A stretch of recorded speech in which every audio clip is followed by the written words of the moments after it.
प्रिय विद्यार्थियों, आज हम कबीर के पाठ में पद संख्या 6 की व्याख्या करेंगे। पहले मैं इसका पाठ करूंगी और उसके बाद उसकी व्याख्या करूंगी। संतो भाई आई ज्ञान की आंधी रे, भ्रम की टाटी सबे उडाणी, माया रहे न बांधी रे, दुचिते की दोई थूनी गिरानी, मोह बलिंडा टूटा, तृष्णा छान पड़ी घरी ऊपर, कुबुद्धि का भांडा फूटा, जोग जुगत करी संतो बांधी, निर्चु चुवे न पाणी, कूड़ कपट काया का निकस्या, हरि की गति जब जानी, आंधी पीछे जो जल बूठा, प्रेम हरि जन भीना, कहे कबीर भान के प्रगटे, उदित भयातम शीना। इस पद में कबीर ने ज्ञान के उदित हो जाने की अवस्था का वर्णन किया है। अंधकार, मन का अंधकार, माया का अंधकार समाप्त हो गया है साधक के मन में और ज्ञान उत्पन्न हो गया है और ईश्वर की निकटता, उसकी कृपा जो है प्राप्त हुई है और उसी का वर्णन यहाँ पर उन्होंने किया है। कबीर कहते हैं, संतो भाई आई ज्ञान की आंधी रे। हे संतों, अब मेरे हृदय में ज्ञान की आंधी चलने लगी है। अब तक जो मैं साधना कर रहा था उसके परिणाम स्वरूप मैं ज्ञान की आंधी या ज्ञान की प्राप्ति मुझे होने लगी है। भ्रम की टाटी सबे उडानी, माया रहे न बांधी रहे। ज्ञान के आ जाने से जो मेरे भ्रम थे, मन के संशय थे, वो भ्रम रूपी छप्पर जो है, टाटी यानी छप्पर, तो वो भ्रम की जो छप्पर हैं वो सब उड़ गए हैं। माया रहे न बांधी रहे। अब जीव को माया बांध कर नहीं रख सकती, यानी इस छप्पर में, इस माया के मोह में, बंधन में, उसके नीचे में जितना रुका हुआ था वह सब अब पूरा नष्ट हो गया है और अब वह सब उड़ गया है। तो अब मुझे किसी भी प्रकार से माया बांध नहीं सकती है। मन की दुविधा, दुचिते की दोई थूनी गिरानी। दुचिते यानी दो चित्ता मन, दुविधा में घिरा हुआ मन।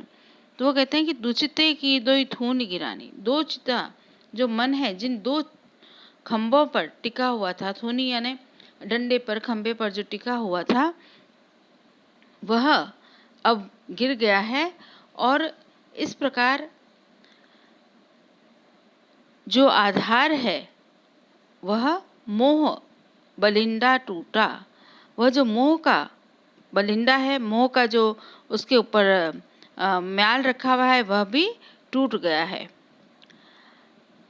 यानी दो चित्ता जो मन दो खंभों पर टिका हुआ था और ऊपर डंडे पर मोह का जो बलिंडा था, यानी बीच का जो डंडा है, वह भी टूट गया है। तो इस प्रकार से छप्पर पूरी तरह से अब नष्ट हो गया है। तृष्णा छानी पड़ी घर ऊपरी, कुबुद्धि का भांडा फूटा। तृष्णा रूपी छान जो है वह ज्ञान रूपी आंधी से वह उड़कर धरती पर गिर गई है। तृष्णा छान पड़ी घर ऊपर। तृष्णा रूपी जो छप्पर है वो जो घर के ऊपर था वो अब नीचे गिर गया है। कुबुद्धि का भांडा फूटा और कुबुद्धि रूपी जो घड़ा है वह अब फूट गया है। मेरे मन में अब तक जितनी भी कुबुद्धि थी वह सब अज्ञान और वासना, यह सब जो है वह फूट गया है और वह सब निकल गया है और मेरा मन जो है वह खाली हो गया है।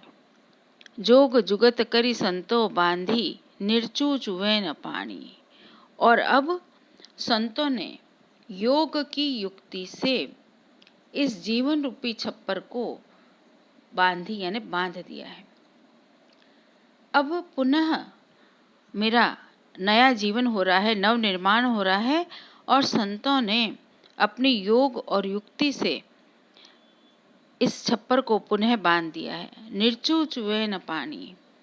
और अब इसमें वासना रूपी जो जल है वह चूता नहीं है। अर्थात यह ज्ञान रूपी छप्पर जो है इतना मजबूत है कि कहीं से भी कोई भी पानी नहीं छूता है, अर्थात मोह वासना जो है अब मेरे हृदय में प्रवेश नहीं कर सकती। कूड़ा कपट काया का निकस्या हरि की गति जब जानी।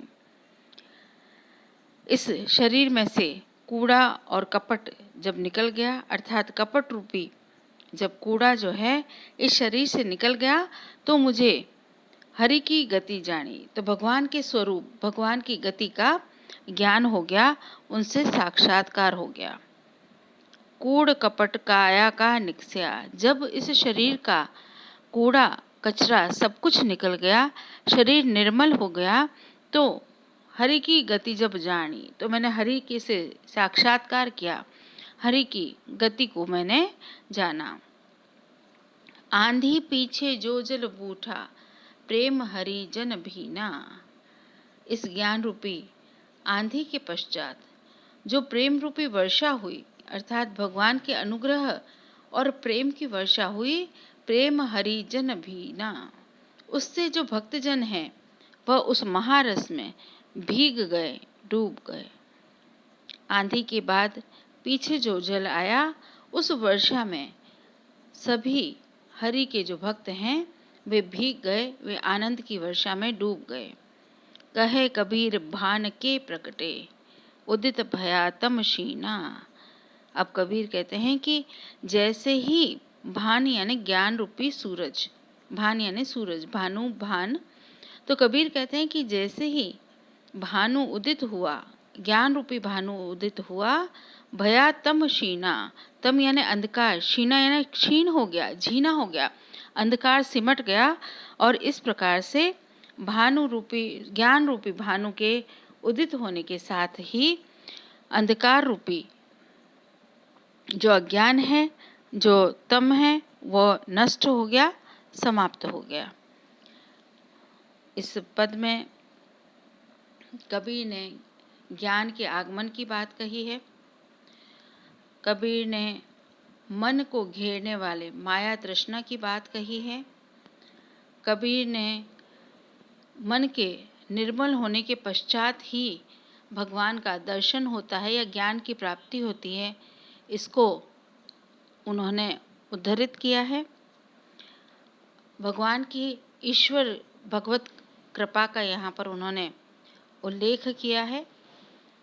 इस प्रकार से इस सांग रूपक और रूप का श्योक्ति अलंकार का उन्होंने प्रयोग किया है, और ज्ञान और भक्ति के समन्वय से प्राप्त महारस का, भगवान की अनुकंपा का जो चित्रण है वो लौकिक बिंब से किया है। धन्यवाद।